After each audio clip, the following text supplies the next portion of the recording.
bienvenidos a Conoce la Esclerosis Múltiple. Yo soy Antonieta Sea y hoy vamos a platicar con Josman Espinosa Gómez. Él es psicólogo, tiene una maestría en psicología social y un doctorado también en educación. Y es parte de los investigadores de la Universidad CETIS de Mexicali. Él trabaja muchísimo todo lo que es la psicología positiva, y vamos a hablar del síndrome de la cabaña, pero comparándolo un poquito con el momento en el que te dan el diagnóstico, que vives una crisis y cómo salir de ello, cómo superar un diagnóstico y cómo salir a esta nueva normalidad que estamos viviendo. Acompáñenme a esta plática con Josman.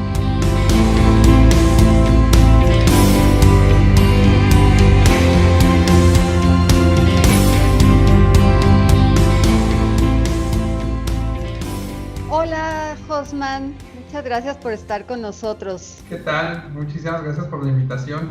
Oye, queríamos hablar de este término nuevo, no sé cómo llamarle, que es el síndrome de la cabaña. Lo estamos escuchando cada vez más, pero todavía cuesta un poquito de trabajo saber de qué se trata, de qué está hablando. ¿Nos puedes explicar qué es el síndrome de la cabaña?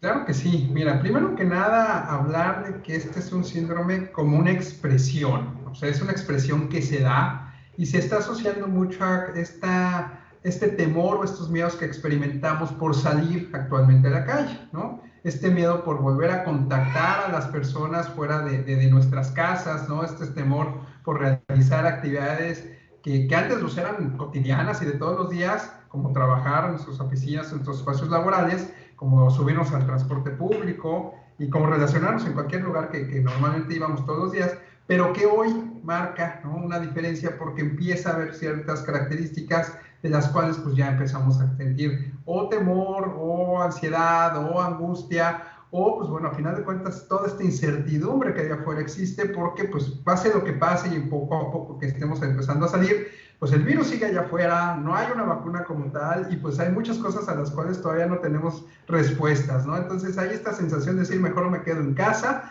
y en una de esas hasta pues ya hasta me está gustando, ¿no? Tal cual quedarme por acá. Este síndrome de la montaña, ¿podríamos decir que viene con la nueva normalidad? Sí, recuerdo un poquito que este término de síndrome de la cabaña se hereda, ¿no? Se hereda de un concepto que anteriormente se llamaba fiebre de la cabaña, o el cabin fever que le llamaban, que era un término que se originó por principios del siglo XX, del año pasado en Estados Unidos, sobre todo para describir un estado mental causado por los meses de aislamiento, de soledad, de aburrimiento, ya debido a los largos e intensos inviernos que existían, ¿no?, en esos lugares, ¿no?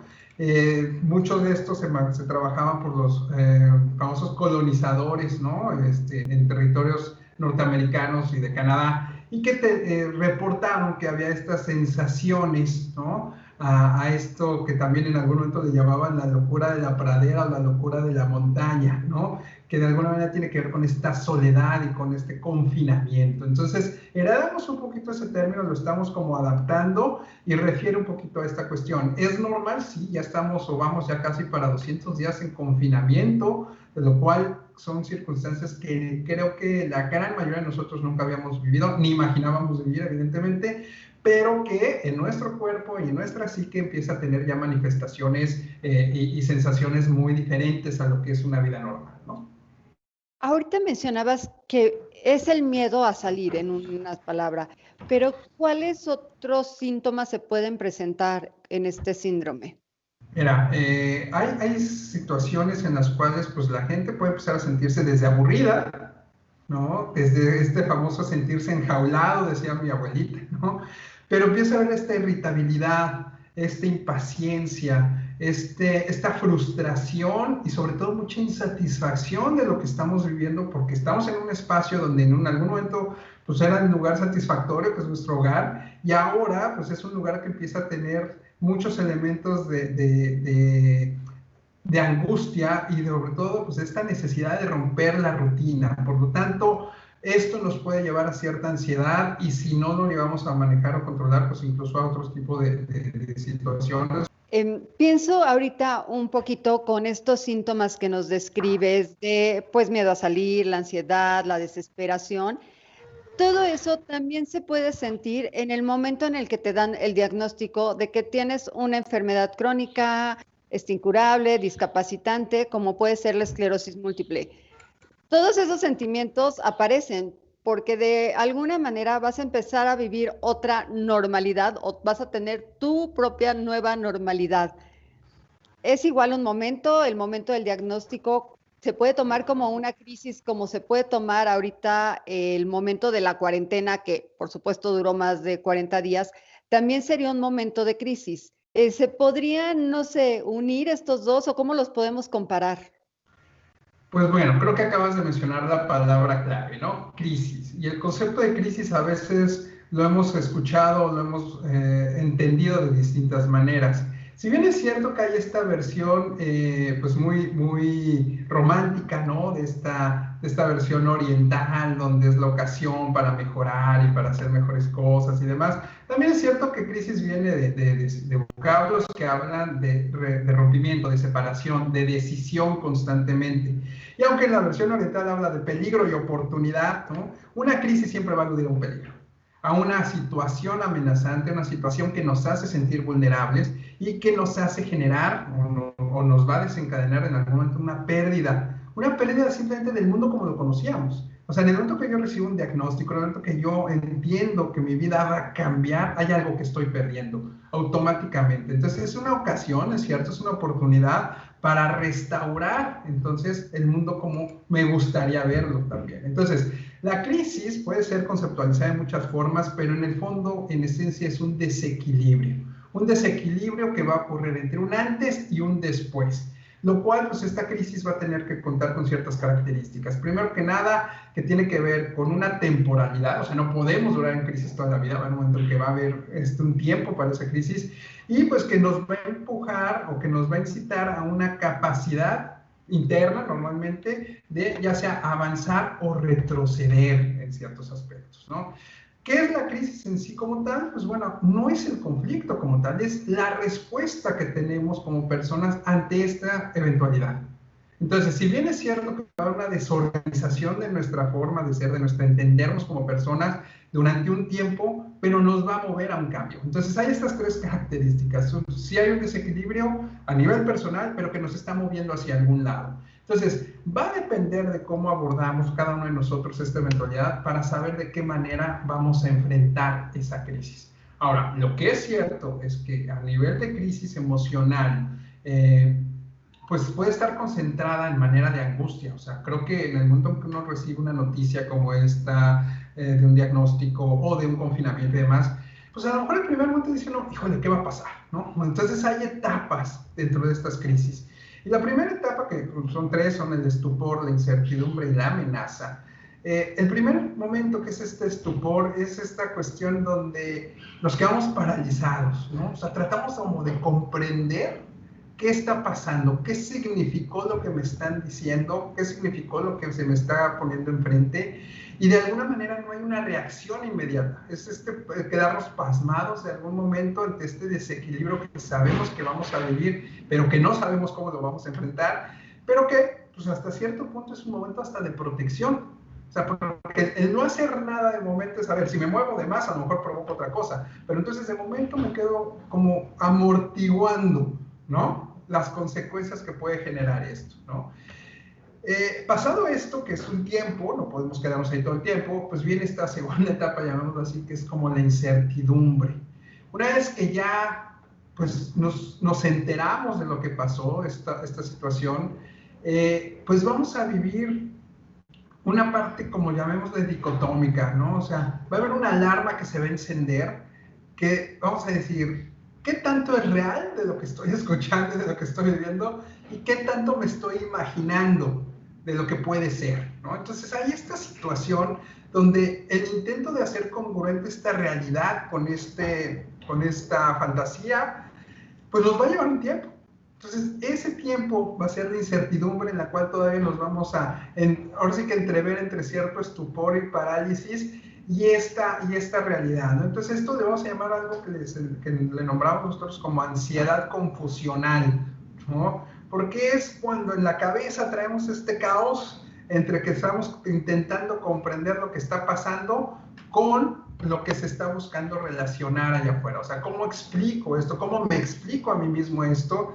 Y cómo de alguna manera veo qué sí es cierto y qué no es cierto, ¿no? Entonces es cuando buscamos mucha información, cuando obviamente vamos por segundas, terceras y cuartas opiniones, cuando a lo mejor nos metemos al internet a buscar y a googlear todo lo que podamos hacer. O sea, hay esta confusión, obviamente, porque estamos tratando de empatar la realidad con esta fantasía de lo que a mí me están, pudiera yo imaginar, ¿no?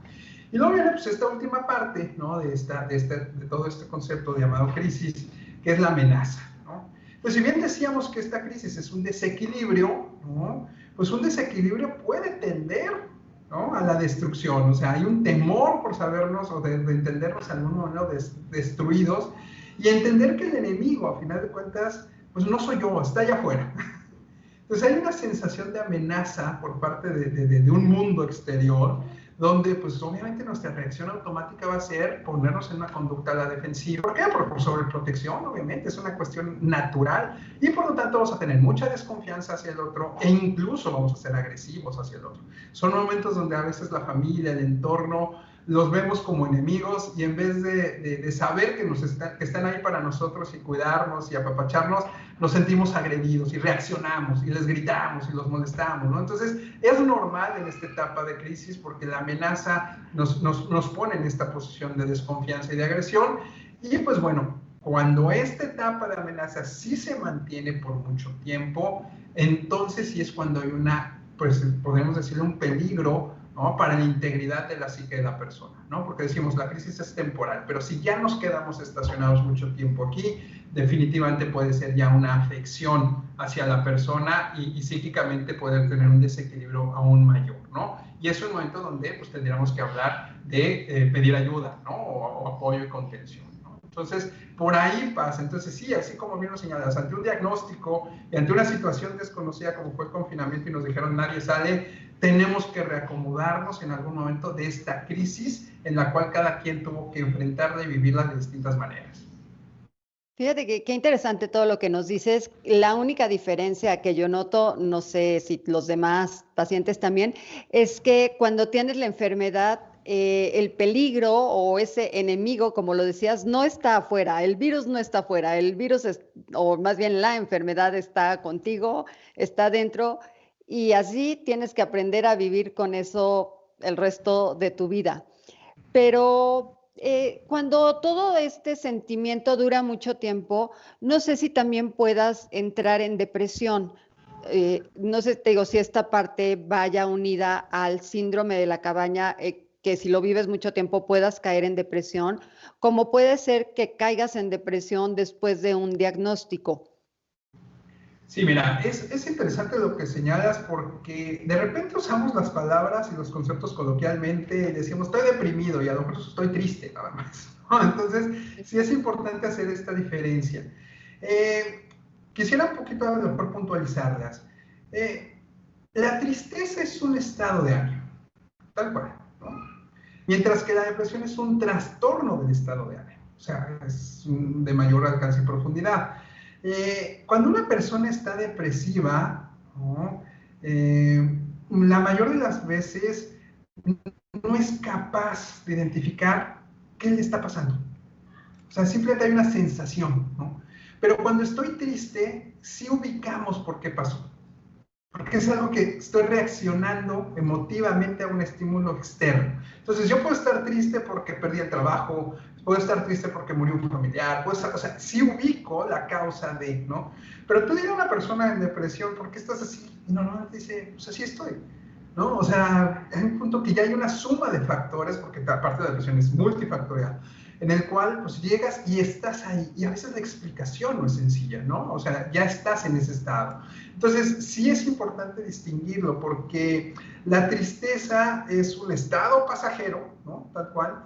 O sea, cuando alguien se siente triste ante lo que te pasa en la vida, pues lo puedes ubicar, mientras que la depresión se convierte en un estado crónico, sobre todo ya a nivel de malestar, ¿no? Entonces, sí hay una diferencia, sí es importante aclararlo y es importante reconocer cuándo, ¿no? Pues requiero el apoyo o la ayuda profesional en alguno de estos casos, ¿no? La tristeza, como lo menciono, al ser transitorio y ser un estado emocional, puede solventarse y paliarse con muchas cosas, ¿no? A lo mejor con distracciones, con amigos, con el tiempo, ¿no? También, pero en un estado crónico como depresión requerimos un poquito de más, ¿no? Apoyo en ese sentido, ¿no? ¿Cuánto tiempo sería normal o más bien aceptable estar triste?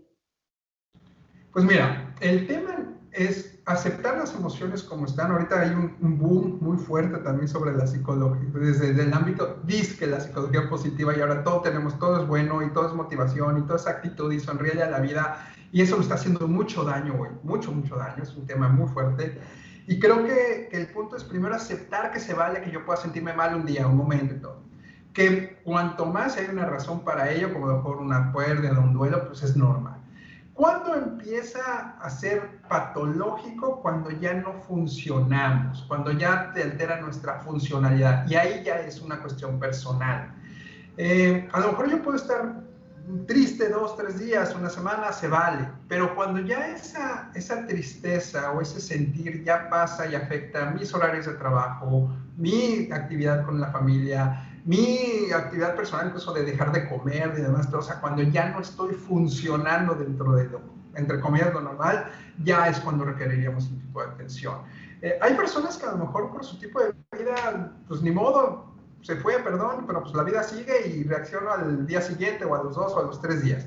Pero hay gente que se toma más tiempo, está bien, pero cuando ya hay factores que no tienen vuelta atrás, ¿no? Como de perdí el trabajo y ahora qué vas a hacer, ya estamos en un terreno donde estamos perdiendo funcionalidad y sobre todo pues un bienestar, que es al final de cuentas lo que buscamos como un estado de salud, estar y mantenernos en un bienestar, ¿no? Entonces ahí los tiempos pues se vuelven relativos, ¿no? Pero sí, en el momento de que detectamos que algo ya no está funcionando en el rango de lo normal, poder pedir un apoyo, ¿no? Tal cual. Ahora, hay síntomas que son muy claros y que decimos, no, bueno, yo no me voy a esperar que si me digas tú o no, ¿no? Como el hecho de pues, estar afectando contra la integridad física de uno, en ese momento ya hay un síntoma clarísimo y atendemos en ese momento inmediatamente.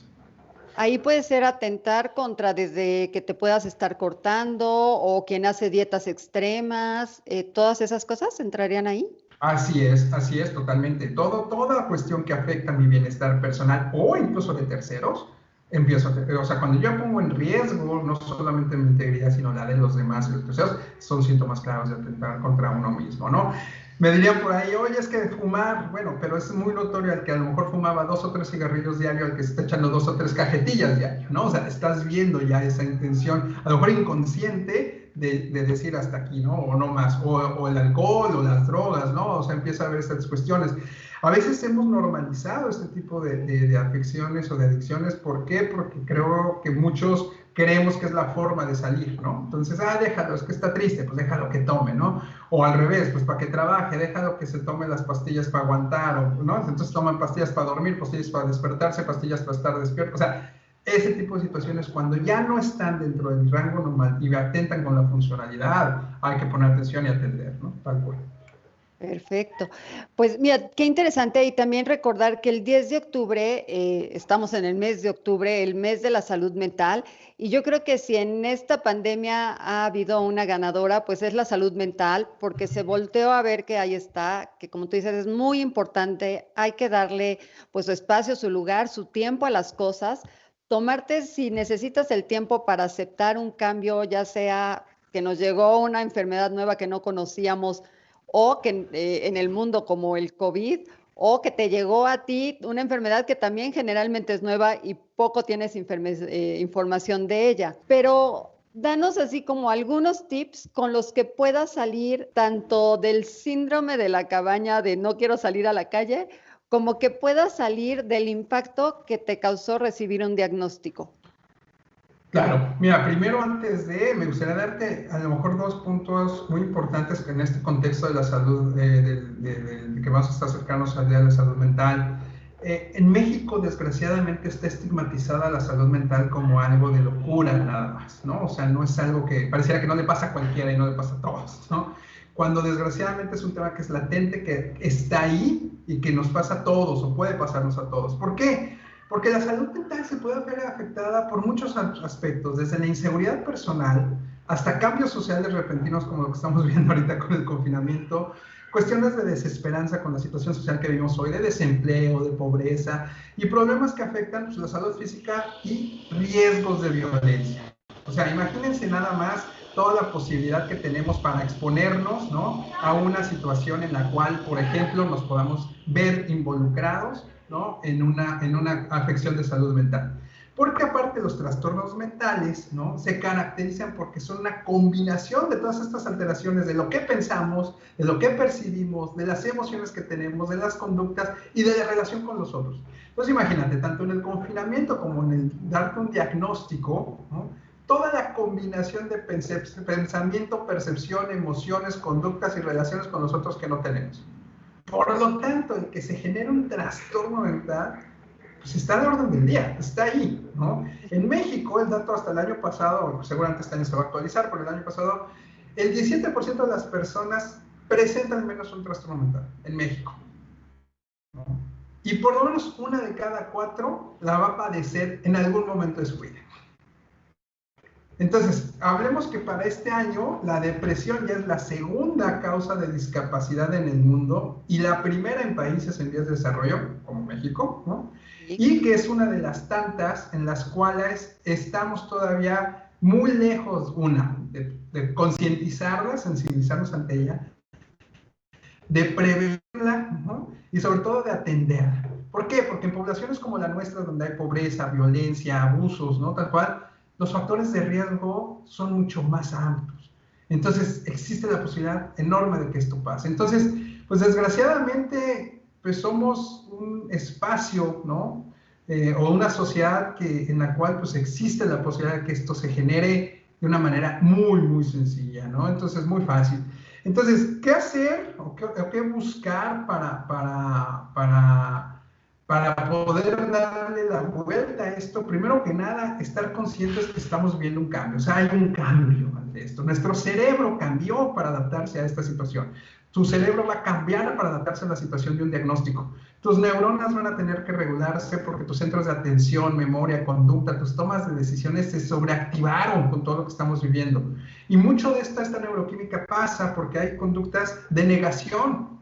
Entonces, cuando negamos, también exageramos, y entonces nos molestamos, entonces sobreinterpretamos, y entonces nos preocupamos, y eso genera angustia y miedo, y eso provoca muchas otras cosas como ansiedad o depresión. Entonces, neuroquímicamente hablando, hay un cambio rotundo y es real, y tenemos que entender que eso cambia. Entonces, primero que nada, aceptar que no podemos quedarnos con la idea que, pues tranquilos, vamos a dejar que todo regrese. Por eso, a mí no me gusta el término de la nueva normalidad, porque ya nada es normal, ya no va a ser normal, ¿no? Como tal, pensemos en una nueva realidad, si quieren, pero normal no va a pasar. Entonces, entender que cambian las cosas, que hay una normalidad o una realidad distinta en la cual nos vamos a sentir de nuevo amenazados o constantemente amenazados, primero que nada.